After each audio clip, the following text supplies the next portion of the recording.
విరామం తర్వాత కార్యక్రమానికి తిరిగి స్వాగతం. మరి ఉత్తరం చూద్దామండి. కాకినాడ నుంచి శైలజ రాస్తున్నారు. జాతకరీత్యా ఏలినాటి శని ఉన్నవారు శని అనుగ్రహాన్ని ఎలా పొందాలి వివరించండి అంటూ రాస్తున్నారు. 12, 1, 2లో ఉంటే అది 1, 2, 3 ఒక్కొక్క గడిలో 2.5 ఏళ్ళు తీవ్రమైన వాసన పెడతాడు శని జాతకరీత్యా. ద్వాదశంలో ఉంటే 2.5, ప్రథమంలో ఉంటే 2.5, ద్వితీయంలో ఉంటే 2.5, మొత్తం 7.5 సంవత్సరాలు. మొదటి 2.5 సంవత్సరాలు ప్రారంభమయ్యే కాలంలో చిన్న సూచన చేస్తాడు. మనం ఎంత జాగ్రత్త పడ్డా ఏం పడలేం. రెండవ 2.5 సంవత్సరాల ప్రారంభం వచ్చేసరికి దానికి సంబంధించిన మనకి మంచి జరగడానికి కావలసినటువంటి ఏర్పాటు జరుగుతుంది. మూడవ 2.5 సంవత్సరాలకి శుభ ఫలితం ఖచ్చితంగా లభించి తీరుతుంది. అంచేత శని ఈ విధంగా పీడించడం, మనం పీడింపబడడం చాలా చక్కమైన విధానం. శనికి ఒకే ఒకటి ఇష్టం, ఆశ్చర్యపడతాం. పెద్ద పెట్టు 4 తలుపులు వేసుకుని ఇంతటి కష్టస్థితి నాకు వచ్చిందని ఒక్కసారి బోరున ఏడిస్తే, కావాలని ఏడవడం కాదు, కళ్ళలో ఏదో పోసుకుని సినిమాతాలు ఏడిచినట్టు కాదు, కేవలంగా మామూలుగా అప్పటికప్పుడు ఆ హృదయ ఆందోళనకి తట్టుకోలేక ఏడుపుస్తుంది. అది శనికి బాగా ప్రీతికరం. విపరీతమైన శని బాధని పడేటటువంటి వాడికి ఆత్మహత్య చేసుకోవాలనే ఆలోచన వస్తుంది. బోరుమని ఏడిచేటటువంటి స్థితి అప్రయత్నంగా వస్తుంది. స్నేహితుడికో, భార్యకో, మిత్రుడికో, భర్తకో చెప్పుకునేటప్పుడు కూడా దుఃఖం పొంగి పొరలి వస్తూ ఉంటుంది. పాపం తట్టుకోలేని బాధ.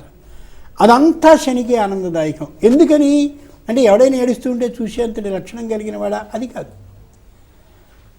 ఏ దోషాన్నైతే ఈ వ్యక్తి సంతోషిస్తూ చేశాడో ఆ సంతోషిస్తూ చేసిన దోషం అంతా కూడా కష్టపడుతూ తొలగించుకుంటున్నాడు. అందుకనే తెలుగులో సామెత ఉంది, నవ్వుతూ ఏడిపించు, ఏడుస్తూ అనుభవించు. ఇంత గొప్ప సామెత ఇది. నవ్వుతూ ఏడిపించు ఎదుటివాడిని, ఏడుస్తూ అనుభవించు. ఏడుస్తూ అనుభవిస్తే ఏమవుతుంది? ఆ పడ్డటువంటి కష్టం, ఏం తప్పు చేశాడో దానికి సంబంధించిన శిక్ష కరిగిపోతూ ఉంటుంది. అప్పుడు చివరికి శుభం లభిస్తుంది.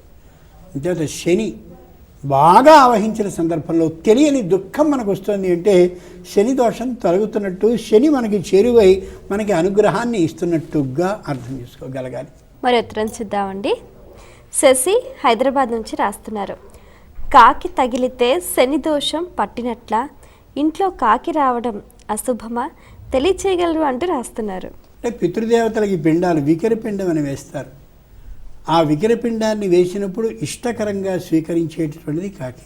2 గృధ్రవాయు జలచర రూపేణ భక్షత మంత్రం ఉంది ఆబ్దికంలో.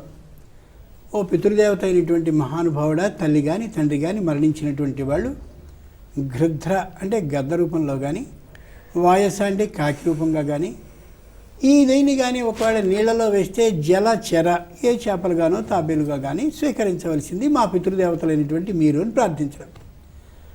ఈ కాకిని పితృపక్షి అన్నారు కాబట్టి కాకి ఇంట్లో కానీ ప్రవేశించినట్టయితే ఆ విధమైన ఆలోచనలన్నీ వస్తాయి. పితృదేవతల ఇంటిలోనికి వచ్చారు ఏమిటి, ఏదైనా అశుభం జరుగుతుందా అనే ఊహ వ్యక్తి కదులుతుంది.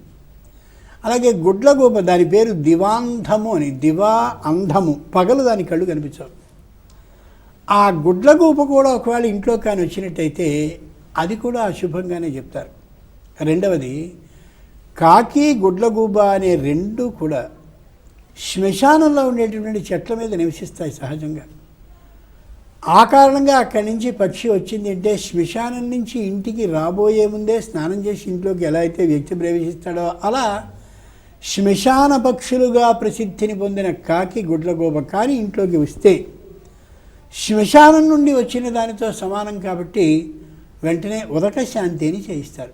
దివ్యారుపుంబురువు ఇల్లు సొచ్చిన శాంతి చేయింపవలయు ధర్మశాస్త్రం చెప్తుంది. దివ్య ఆరుపుంబురువు అంటే గబ్బిలోని వేలాడుతూ ఉంటుంది చూడండి, అది కూడా రాకూడదు ఇంట్లోకి. ఈ తలకిందుల పక్షులు ఉంటారు గబ్బిలం, అది వేలాడడం కూడా సరైనటువంటి పద్ధతి కాదు. ఆ వేలాడి ఇంట్లోకి వచ్చి వేలాడుతూ ఉంటుంది. కొన్ని ఇళ్లలో గబ్బిలాలు చేతనే గబ్బిలాల పంప అని మామూలుగా సామెత కూడా ఉంది కదా, అది సరైనటువంటిది కాదు. శ్మశానంలో ఉండే ఏ పక్షి అయినా సరే మన ఇంట్లోకి వచ్చింది అని అంటే అది అశుభహేతువే. ఉదక శాంతి అని 45 నిమిషాల ప్రక్రియ ఉంటుంది. ఏ పురోహితులైనా చేయగలుగుతారు. అది చేయించుకుంటే ఆ దోషం తొలుగుతుంది. కాబట్టి కాకి ఇంట్లోకి రావడం అనేది మానసికమైనటువంటి దురాలోచనని చేసేందుకు కారణమవుతుంది. కాబట్టి అది అశుభం కిందే లెక్క. ఈ విధంగా దాన్ని నివర్తించుకోగలగాలి. చాలా సంతోషం అండి. మీ సమయాన్ని కేటాయించి మా ప్రేక్షకుల ధర్మ సందేహాలకు శాస్త్రీయ సమాధానాలు అందించినందుకు ధన్యవాదాలు. చూశారు కదండి, ఇది ఈనాటి ధర్మ సందేహాలు కార్యక్రమం. మీకు కూడా ఏమైనా ఆధ్యాత్మిక ధర్మ సందేహాలు కలిగితే మా ఈ కార్యక్రమానికి మీ సందేహాల్ని క్లుప్తంగా, సూటిగా, స్పష్టంగా పోస్ట్ కార్డ్పై లేదా ఈమెయిల్ రాసి పంపించండి. మా చిరునామా ధర్మ సందేహాలు, కేర్ ఆఫ్ భక్తి TV, road number 92, Jubilee hills, Hyderabad 5,96,000. మా ఈమెయిల్ ఐడి bhakti@gmail.com. మరో కార్యక్రమంలో మళ్ళీ కలుసుకుందాం. అంతవరకు సెలవు. నమస్కారం. ఈ కార్యక్రమాన్ని సమర్పించిన వారు pain fit herbal and oil మరియు ఏజ్ బ్రాండ్ పూజా నువ్వుల నూనె.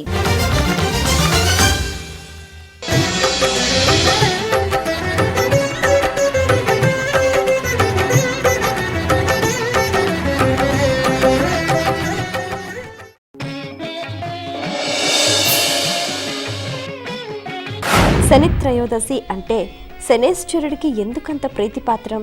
శిక్షాకాలం అనుభవించాక ఓ కానుకిస్తాడు. మంచి ఏదో ఒకటి చేస్తాడు. చెడు మాత్రం చేయడు. చెడు అయిపోయింది కాబట్టి మంచే చేస్తాడు.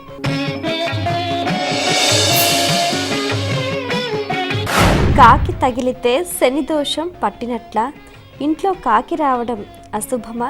కాకి ఇంట్లోకి రావడం అనేది మానసికమైనటువంటి దురాలోచనని చేసేందుకు కారణమవుతుంది. కాబట్టి అది అశుభం కిందే లెక్క.